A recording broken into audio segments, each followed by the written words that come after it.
নিজেরাই দায়ী, বলুন তো? এজন্য আমরা নিজেরাই দায়ী। আমরা আল্লাহকে তারপরও দায়ী করব, আল্লাহকে দায়ী করবে। মানুষ বলবে যে আল্লাহ তুমি আমাদেরকে কেন জাহান্নামে জ্বালাও, তুমি আমাদেরকে কেন জাহান্নামের ভিতরে ফেলাইলা? আল্লাহ বলেন যে আমি তোমাদেরকে জাহান্নামের আগুনে জ্বালানোর জন্য, আমি তোমাদেরকে কষ্ট দেওয়ার জন্য, আমি তোমাদেরকে শাস্তি দেওয়ার জন্য দুনিয়াতে পাঠাই নাই। আমি তোমাদেরকে শান্তিতে রাখার জন্য, সুখে বসবাস করার জন্য, আরামদায়ক জায়গায় বসবাস করার জন্য, সুস্বাদু খাবার ভক্ষণ করার জন্য, সুন্দর মনোরম পরিবেশে তোমাদেরকে বসবাস করার জন্যই আমি তোমাদেরকে দুনিয়াতে পাঠাইছিলাম। বলুন সুবহানাল্লাহ। সুন্দর পরিবেশ বলতে আমি যদি জান্নাতের বর্ণনা বলি, মানুষ যারা জান্নাতের ভিতরে থাকবে আল্লাহ তাদেরকে জান্নাতের ভিতরে এত সুন্দর খোলামেলা জায়গা দেবে। হাদিসে আসছে যে ওই বান্দা শুধু সামনের দিকে যেতে থাকবে, যেতে তার পথ শেষ হয় না। যে আমি আল্লাহ আমাকে এত বড় জায়গায় রেখেছে যে আমি সামনে যাইতেছি আর নূতন নূতন দৃশ্য দেখতেছি, আরো ভালো লাগতেছে, আরো সামনে যাইতেছি, আরো ভালো লাগে, আরো সামনে যাই। কিন্তু আল্লাহ আমাকে কত বড় জান্নাতের ভিতরে রেখেছে। সুবহানাল্লাহ। আমাদের দুনিয়াতে রুমের একটা সীমাবদ্ধতা আছে কি নাই? আপনি যদি 10,000, 20,000, এমনকি বাংলাদেশের যদি 50,000 টাকা দিয়ে একটা বাসা নেন, ওই বাসাটার একটা সীমাবদ্ধতা আছে। আপনি যদি বিলাসবহুল একটা বাড়ি করেন, ওই বাড়িটার একটা সীমাবদ্ধতা আছে। আর আল্লাহ বলেন যে যারা জান্নাতের ভিতরে প্রবেশ করবে তাদের জান্নাতের ভিতরে আমি এমন এমন কিছু দান করবো, এমন একটা রুম, এমন একটা জায়গা তাদেরকে দেবো যেটার সীমা নাই। সে শুধু সামনে যাবে আর ভালো লাগে আরো সামনে আগাবে, ভালো লাগে সামনে আগাবে, দেখতে থাকবে তার দুনিয়ার যে কষ্ট করে অর্জন করা আমলের বিনিময়ে আমি তাকে 10 দুনিয়া আবার একটা জান্নাত দান করবো। আল্লাহু আকবার। এই জন্য সম্মানিত সুধী, আমরা এই যে আরবি মাসে এখন বর্তমানে আগমন করেছি, এই মাসটির নাম কি? মাহে শাবান মাস। কি মাস? শাবান মাস। এই শাবান মাসের আজকে 3 তারিখ হয়ে গেছে, আলহামদুলিল্লাহ। কারণ রজব যখনই আসে তখনই আমরা শাবান এবং রমজানের অপেক্ষায় থাকি। রমজান এবং শাবানের জন্য আমাদের একটা প্রস্তুতি থাকে।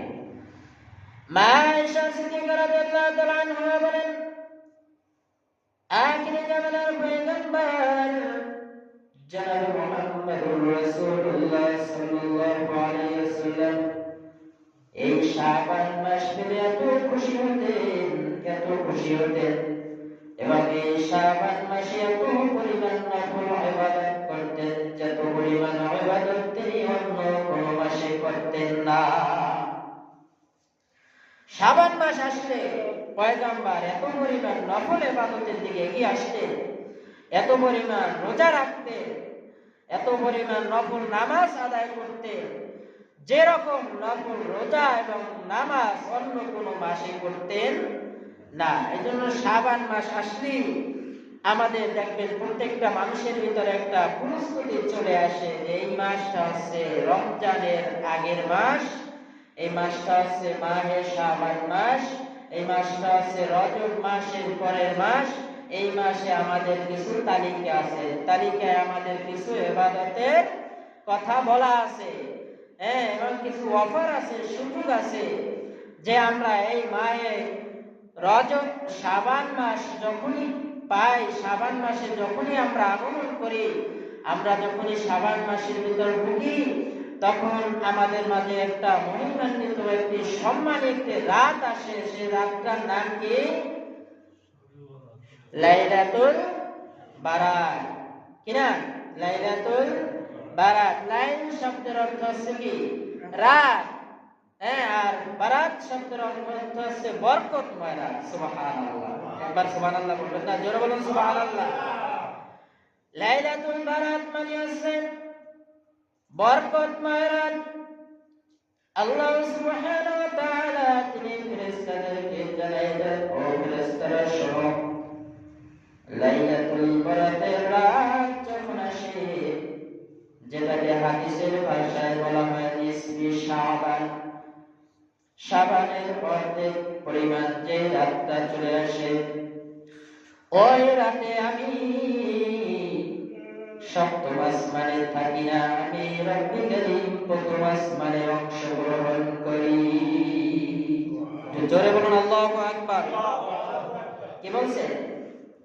আল্লাহ নিজে বলছেন যে যখন নিসফি শাবান আসে, যখন এই শাবানের অর্ধেকে পৌঁছায়, যখন লাইলাতুল বরাতের রাত চলে আসে, এই নিসফি শাবানের রাতে আমি রব্বি কারীম সেই সপ্তম আসমানের উপর থেকে আমি আমার বান্দার কল্যাণের জন্য আমি প্রথম আসমানে অংশগ্রহণ করি। বলুন আল্লাহু আকবার।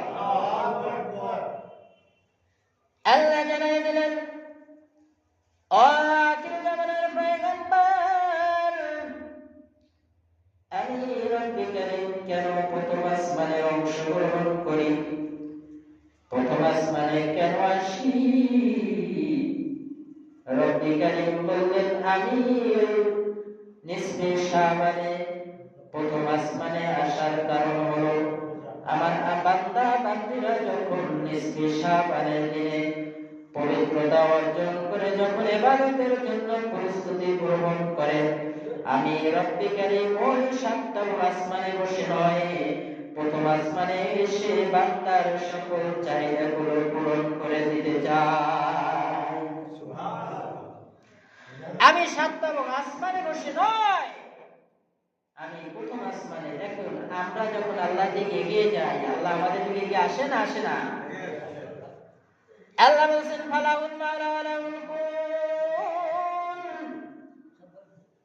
বান্দা যদি আমি আল্লাহর জন্য হয়ে যাই, আমি আল্লাহ বান্দার জন্য হয়ে যাই। বলুন সুবহানাল্লাহ। সুবহানাল্লাহ। বান্দা যখন আমি আল্লাহর হয়ে যাই, আমি আল্লাহ বান্দার হয়ে যাই। সুবহানাল্লাহ। হাদিস শরীফের ভিতরে এসেছেন, রব্বি কারীম নিসফে শাবানের রাত যখন গভীর হয়, প্রথম আসমানে এসে ফেরেশতাদের মাধ্যমে ঘোষণা দিতে থাকেন। একটু খেয়াল করে শুনেন।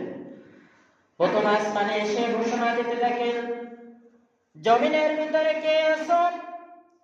অভাবগ্রস্ত